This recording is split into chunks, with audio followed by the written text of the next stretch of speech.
Shifting focus to more breaking news coming in. Indigo has cancelled 43 flights to and from Middle East for today. That is the 3rd of March is what we're learning. 43 flights stand cancelled. Do remember similar story playing out in other airlines as well. Air India had also extended the suspension of its Middle East services amid the ongoing tensions following the Iran-Israel war. But this is an update coming in from Indigo.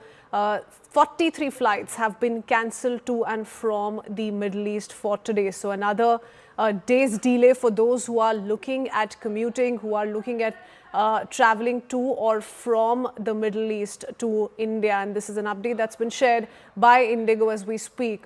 Remember, there are a lot of passengers stranded in different parts of Middle East. They're looking at returning to either their home countries or looking at countries like India if they're Indians for the interim, given the escalating situation between Iran and Israel and how some of these Middle Eastern countries are caught in the crossfire. I do want to bring in Anvit Srivastav into the conversation. Anvit, what is the flight situation as we speak for all of today? For those watching, how much of an inconvenience still for passengers looking at commuting through this route? See, the situation, if we talk about flights, has not improved much since last 2 days. Since February 28, the flights have been affected, and on February 28, if we talk about Indian carriers, overall more than 400 flights had to be cancelled. The next day, on March 1st, roughly around 350 flights were cancelled. Government had given this figure, and yesterday also around 300 flights were affected all over India. If we talk about the Middle East region. Other than that, Indigo has also announced that 43 flights will remain cancelled for March 3rd. Yesterday, from Delhi airport alone, 60 departures and 40 arrivals were cancelled.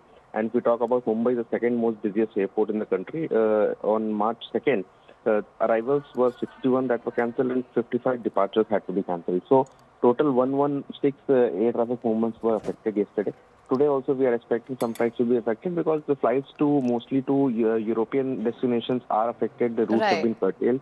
Also flights to US were affected, but they have been rerouted. So there's not much effect, but flights to Europe and Middle East region are the mainly that are affected. So it is expected to continue. However, at the same time, government is also planning relief flights and additional flights. Absolutely. Anvit, thank you so much for bringing us the latest on this.